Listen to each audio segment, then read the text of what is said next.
5 rregullore, zonja Kumbaro, keni fjalën, mund të jemi në shpjegimet tuaja në lidhje me objektin për cilin është kërkuar interpelanca, 20 minuta.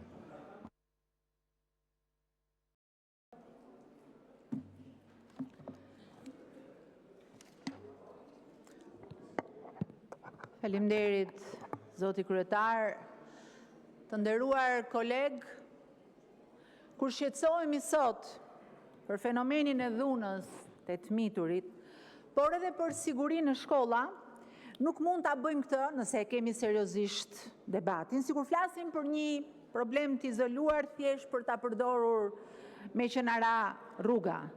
As si një fenomen që i përket vetëm një vendi apo një sistemi arsimor. Nëse duam të jemi serioz, kjo do të ishte thjesht manipulim i shqetësimit dhe keq përdorim i argumentit, po kurse si kontribut drejt zgjidhjes apo amortizimit të fenomeneve. Po flasim për një sfidë globale që në forma të ndryshme po përjetohet sot nga të gjitha shoqëritë dhe që lidhet drejt për drejt me dinamikat që shoqërojnë ndryshimin e botës ku rriten fëmijët tanë.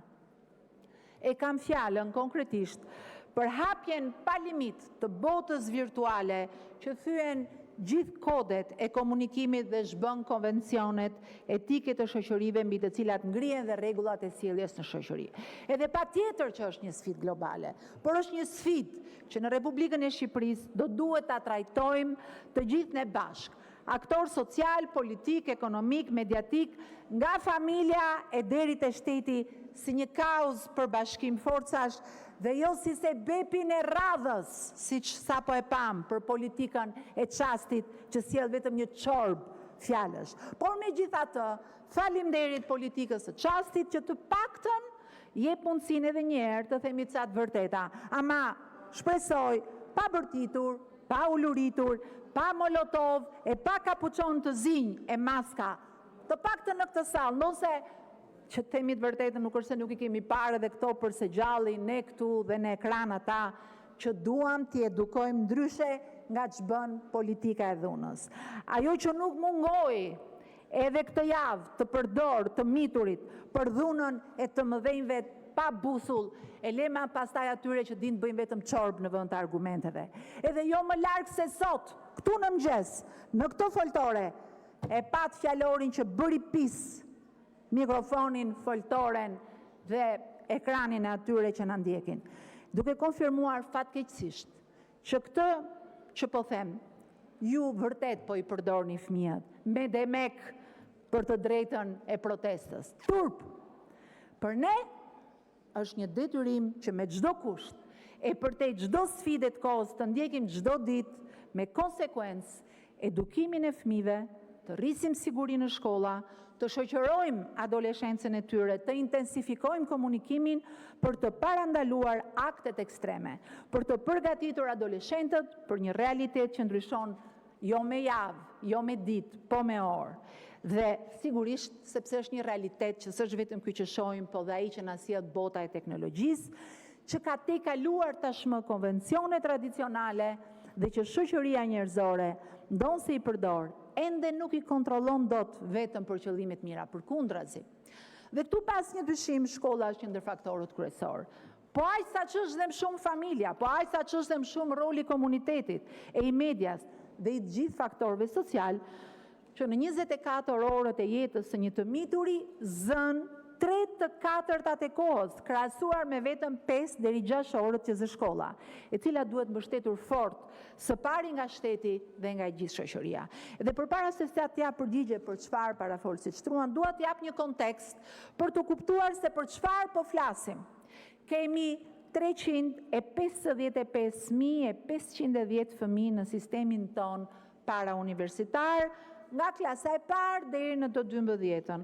Mbi 30.000 mësues punojnë sot me përkushtim në të 1.498 shkollat e sistemit parauniversitar.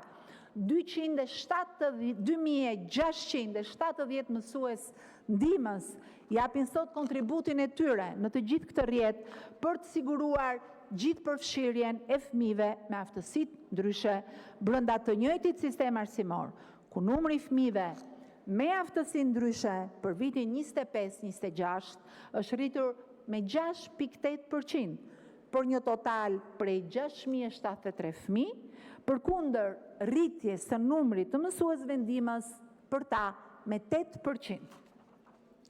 Mbi 686 koordinator cilësie dhe koordinator të karrierës të trajnuar profesionalisht si të tillë punojnë në shkollat tona për të rritur cilësinë e mësimdhënies dhe për të shoqëruar nxënësit në arsimin bazë dhe në atë të mesëm në zgjedhjet dhe vendimarrjet e tyre për jetën e tyre. 329 oficerë sigurie janë sot të pranishëm çdo ditë në shkollat me numër të madh nxënësish, kryesisht, dhe vijon procesi i trajnimit të kandidatëve të tjerë pranë Akademisë së Sigurisë ku ata pajisen me një certifikat të posaçme. Ndërkohë që numri total i parashikuar për këtë vit akademik është 392 i miratuar për oficer siguri dhe i garantuar me fotpage, për çka vijojnë thirrjet periodike në mënyrë të rregull. 1183 psikologë dhe punonjës social janë aktiv në shkollat publike dhe jo publike të Republikës së Shqipërisë. I sollan vëmendjen tuaj këto të dhëna për të mos ju lodhur me të tjera, po aq domethënëse, por i solla sepse e gjej cinike dhe dritë shkurtër që të mohosh me lehtësinë e padurueshme të kohës së papërfillshme televizive që zë kjo lloj politike, punën që bëhet çdo ditë nga mira e mira punonjës të arsimit. Për të çuar përpara dhe për të përmirësuar po ashtu ditë pas dite cilësinë e arsimit kombëtar, rolin e shkollës dhe krijimin e modeleve të mira përkundër fenomeneve negative bashkëshoqëruese që janë po aq të lashta sa njerëzimi dhe po aq moderne dhe të komplikuara sa koha që po jetojmë. Përfshi dhe këto që pam sot në orët e para të kësaj dite që do duhet ishte ditë kuvendi, edhe jo ditë bërje pis. Dhe është gjithaqe shëmtuar të stigmatizosh një kategori të tërë punonjësish të përkushtuar, mësuesit, dinjitetin e të cilëve duhet ta mbrojmë të gjithë si pasuri kombëtare, për t'u kthyer tek çështjet që ishin tema e interpelancës. Të nderuar kolegë, në nivel europian dhe global, organizata ndërkombëtare si Organizata Botërore e Shëndetësisë dhe UNESCO kanë treguar se dhuna dhe bullizmi ndaj të rinjve dhe fëmijëve nuk është më thjesht fizike, siç ndoshta e kemi njohur të gjithë në adoleshencat tona në brezat ndryshëm. Ajo shfaqet gjithmonë më shumë në forma psikologjike, verbale dhe digjitale. Studimet vazhdueshme tregojnë se një pjesë e konsiderueshme e nxënësve në Europë kanë përjetuar bullizëm gjatë viteve të shkollimit, ndërsa bullizmi kibernetik po një rritje të ndjeshme paralisht me përdorimin masiv të teknologjisë dhe rrjeteve sociale. Kjo panoramë ndërkombëtare nuk shërben për të relativizuar as pak problemin, por për ta kuptuar më mirë atë dhe faktin që Shqipëria po përballet sot me një realitet të ngjashëm me shumë vende të tjera, siç dëgjojmë çdo ditë në media, edhe rishtazi nga Italia në Britani, nga Kanadaja në Kosovë, sa për t'ju referuar disa rasteve të rënda të kësaj jave. Në një kohë kur ndryshimet sociale, digjitale dhe kulturore po ndodhin me shpejtësi shumë të madhe, përvoja ndërkombëtare na ndihmojnë të shkëmbejmë praktikat më të mira. Edhe në vendin tonë këto ndryshime kanë sjellë shqetësime të reja që nuk jemi mësuar kulturalisht dhe tradicionalisht t'i njohim dhe t'i trajtojmë. Mësues që përballen me sfida të reja në menaxhimin e sjelljes fëmijëve, prindër që me gjithë të drejtën e botës kërkojnë më shumë siguri për fëmijët e tyre, ose në të kundërt, prindër që nuk janë aq të pranishëm sa duhet dhe as ndikues në jetën e fëmijëve të tyre për arsye nga më të ndryshmet. Nxënës që jetojnë një realitet që nuk zhvillohet vetëm në klasë apo në shtëpi, por mbi të gjitha jetojnë në realitete paralele të hapësirës digjitale, ku prindrit shpesh nuk dinë të depërtojnë dhe ku faktorët jashtëshkollor nuk ndihmojnë në rastin më të mirë ose ndikojnë negativisht në rastin e keq. Kur flasim për hapësirën digjitale, duhet kuptojmë se për një fëmijë sot, kufiri midis shkollës dhe rrjeteve sociale nuk ekziston. Studimet tregojnë se adoleshentët kalojnë mesatarisht në Shqipëri midis 4 deri 5 orë në ditë në botën digjitale, shpesh më shumë orë se sa në shkollë, përkundër të dhënave në Itali fqinje, kur kjo kohë digjitale shkon dhe 10 deri 13 orë në ditë. Një konflikt që nis në klas, vazhdo në TikTok apo Instagram gjatë natës, ose anasjelltas. Kjo e bën punën tonë dy herë më të vështirë, sepse mësuesi dhe prindi duhet përballen me një dhunë të padukshme, që nuk lë shenja në lëkurë, por lë plag në shpirt.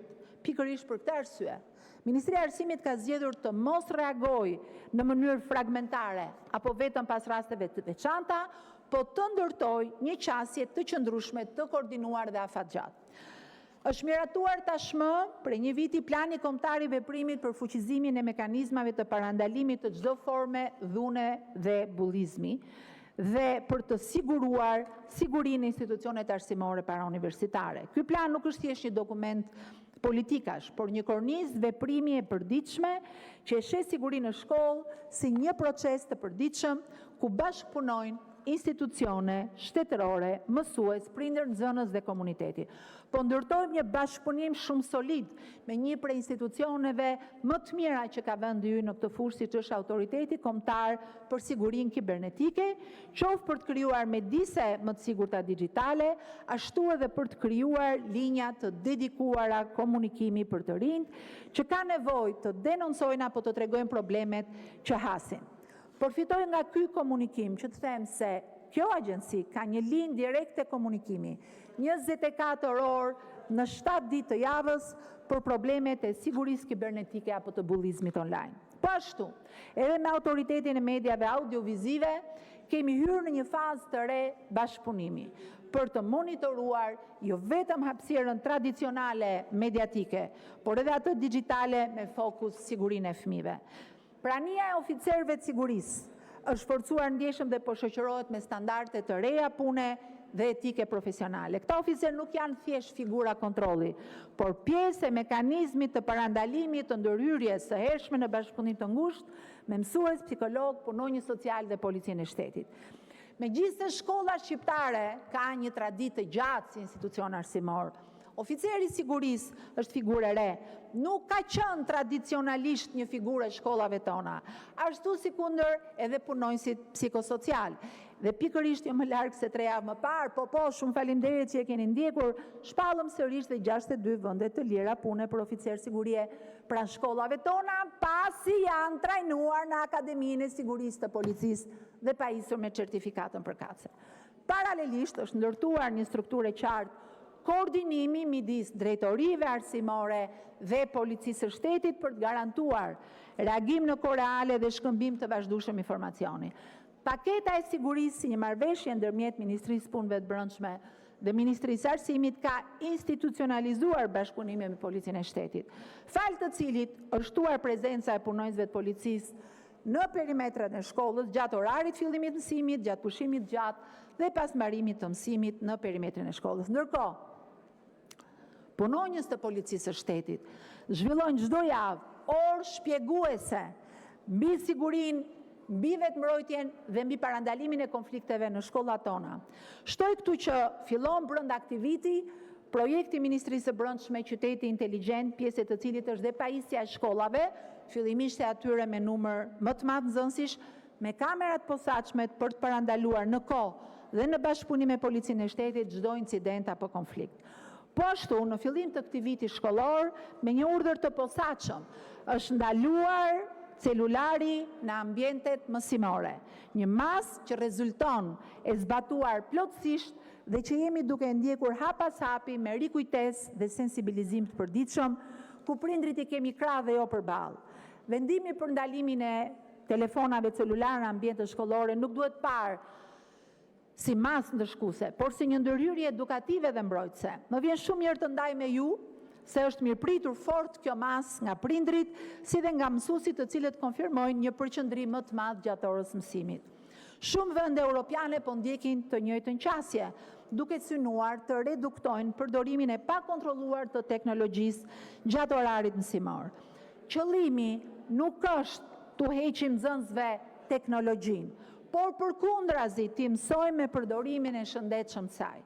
Një tjetër shtyllë themelore e planit ka qenë fuqizimi i shërbimit psikosocial në shkolla. Përvoja na tregon se ndërhyrja e hershme, mbështetja emocionale dhe puna me fëmijët para se konfliktet të përshkallëzohen janë shumë efektive se sa reagimi pas ngjarjeve të rënda. Për këtë arsye, numri psikologëve dhe punonjësve social në shkolla është rritur dhe do të vazhdojë të rritet edhe në vitet në vijim, ndërsa puna e tyre tashmë udhëhiqet nga udhëzues dhe korniza të qarta të vlerësimit cilësisë. Siç e përmenda kryet fjalës, shifrat lidhur me figurën e psikologëve dhe punonjësve social e dëshmojnë. Po ashtu, është investuar në ndërtimin e rrjeteve të mbështetjes digjitale dhe mekanizmave të komunikimit shpejt. Më vjen mirë të ndaj me ju, ndoshta ju që jeni prindër dhe keni fëmijët për shkolla duhet ta dini, sot në të gjitha shkollat publike dhe jo publike përdoret platforma SMIP, ku prindrit dhe mësuesët hynë në çdo kohë dhe kontrollojnë, po sidomos prindrit, në kohë reale e curinë e tyre në shkollë, nga telefoni i tyre, që nga notat, mungesat, planet e punës, si dhe fletorja e komunikimit online, që është po pjesë e kësaj platforme dhe që kanë krijuar një urë të drejtë për drejtë mes shkollës dhe familjes, duke e bërë më të lehtë identifikimin e problematikave dhe adresimin e tyre në kohë. Janë intensifikuar trajnimet për mësuesit dhe drejtuesit e shkollave, është përditësuar kurrikula e qytetarimit, e edukimit qytetar dhe është miratuar në shtator 2026 kodi i ri etikës për mësuesit që ka hyrë në zbatim në fillim të këtij viti akademik. Paralelisht, prindrit janë përfshirë më aktivisht në jetën e shkollës, duke u kthyer nga vëzhgues pasiv në partner real të shkollës, përmes reorganizimit të këshillave të prindërve, ku do veçoja në fakt në kënaqësi Këshillin e Prindërve të Tiranës, siç është dhe rrjeti më i madh i prindërve për shkak të numrit të madh popullsisë, të cilët janë tashmë të organizuar në komitete, janë në komunikim të rregullt me ne, janë partner dhe këshillues shumë të rëndësishëm dhe madje rekomandimet e tyre janë sot pjesë e paketës së sigurisë. U jam jashtëzakonisht mirënjohëse, sepse në fund fare asnjë ushtrim me oficer sigurie apo psikolog nuk zëvendëson dot tryezën në shtëpi ku prindi e fton fëmijën të flas. Si u ndjeve sot? Çfarë të mërziti? Çfarë ishte gjëja më e bukur që bëre sot? Ne, të nderuar koleg, po investojmë në shkolla, por na duhet që kjo frym bashkëpunimi të hyjë në çdo shtëpi tonën. Shkolla nuk mund të jetë një ishull i vetmuar i edukimit. Thënë kjo, një element që shpesh në vlerësohet është edhe në për debatet televizive për sigurinë është roli i aktiviteteve jashtë-shkollore. Dhe këtu dua të ndalem pak. Ka shumë tregues që na vërtetojnë se fëmijët që angazhohen në sport, art, zeje dhe aktivitete komunitare zhvillojnë aftësi sociale më të forta dhe kanë më pak gjasa të përfshihen në sjellje problematike. Aktivitetet jashtë-shkollore janë laboratori ku formohet karakteri dhe vizioni i fëmijëve, sepse kjo punë nuk bëhet vetëm me detyrim, me policë, me disiplinë, të cilët janë po aq të domosdoshëm për të parandaluar për shkallëzimin, po është një volum i madh pune që bëhet nga kjo armat njerëzish që punojnë në shkolla, që pak ja u shpreh mirënjohjen edhe nga kjo foltore. Ka një potencial të jashtëzakonshëm në bankat e shkollave tona. Qindra mira nxënës të talentuar që kanë etje, të shprehin gjithë potencialin që kanë. Dhe këtë duam të arrijmë me programin që tashmë prej disa vite zhvillohet në vazhdim të iniciativa të tjera, art, zeje dhe sport, përmes të cilit kemi krijuar një pol të tërë ngjarjesh edukative dhe argëtuese për fëmijët ku krijojnë art, ndërtojnë marrëdhënie me tokën, ruajnë traditën, organizojnë panajire, hyjnë në garë me njëri tjetrin. Nga ana tjetër, mjafton dhe ju ftoj të shihni rrugtimin e konkursit kombëtar të gjuhës shqipe, që nuk është thjesht një konkurs gramatike. Është një përballje dijesh dhe pasioni frymëzues, shoqëruar me grind, me seriozitet gare për nxënësit tanë të klasave të arsimit bazë të klasave të nënta që ka nisur që në nëntor të vitit kaluar. Për herë të parë në këtë vit akademik kemi Festivalin Kombëtar të Shkencës, për të dhënë mesazhin që do të bëhet në të gjitha gjimnazet, për të dhënë mesazhin nxënësve që nuk janë thjesht konsumator të teknologjisë, por krijues të saj. Mjafton të ndiqni faqet sociale të 444 shkollave të mesme dhe të shihni se si pas orës fundit të mësimit, grupe nxënësish, vajza e djemë me mësuesit e tyre të shkencës mblidhen për të krijuar një faqe interneti, për të konceptuar një robot, për të krijuar një platformë online, apo eksperimente në fizik ju lutem, i nderuar kryetar, ndoshta mund të kem dhe pak minuta, meqense mu bashkua interpelancat në fizik, kimi apo biologji, duke propozuar ide që u japin besim se mund të ndikojnë për mirë në jetën e tyre. Dhe ju ftoj që tani, jo vetëm të ndiqni raundet e festivalit shkencës dhe konkursit, por në nivelet shkollash, bashkish, qarqesh, në zonat ku ju jeni deputet, por edhe t'i mbështesni nga afër nxënësit, t'i nxisni deri në finalen e konkursit të gjuhës shqipe dhe të festivalit shkencës në prill, këtu në Tiranë, që do t'jenë ngjarje të mëdha festive për fëmijët tanë, po edhe shumë mirënjohje për mësuesit e tyre. Dhe po ashtu, jo më pak e rëndësishme, gjithë përfshirja në arsim mbetet një prioritet thelbësor i Ministrisë së Arsimit, me qëllim garantimin e aksesit barabart pjesëmarrjes së plotë në arsim cilësor për të gjithë nxënësit. Pa dallim gjinie, aftësie, statusi social, përkatësie etnike apo vendbanimi. Nëpërmjet politikave dhe masave konkrete, synohet krijimi një mjedisi arsimor mbështetës dhe gjithëpërfshirës që adreson nevojat e nxënësve në situata të ndryshme. Shumë faleminderit, edhe një herë dua të përfitoj nga 3 sekonda për t'ju thënë faleminderit, faleminderit, faleminderit të gjithë mësuesve në të gjitha pozicionet e tyre nga Konispoli deri në Vermosh. Mos harroni ta bëni çdo ditë. Faleminderit zonja ministre, zoti Kapri, në mbështetjen e 96.5 rregullores mund të shprehen lidhur me përgjigjen e ministres deri në 15 minuta.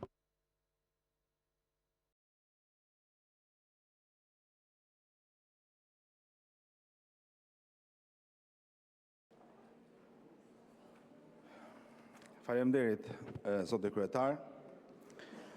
E ndoqa fjalën e ministres për më shumë se 25 minuta dhe nuk guxoi t'i hapi përgjigje për thelbin e problemit. Nuk guxoi, siç e kishte të shkruar aty, erdhi e lexoi. Komplet patetike. Dhe dëgjova fjalët nga ministria, fjalën turp, shëmtuar. Tani unë kam një pyetje, a ka turp më të madh që sot drejtoresh e arsimit parauniversitar, që ka detyrimin të monitorojë dhe të zgjidhë problemin e dhunës në shkolla, është një proceduar për trafik ndërkombëtar të mbetjeve të rrezikshme. Zonja e mban akoma drejtoresh, ajo është me arrest shtëpie.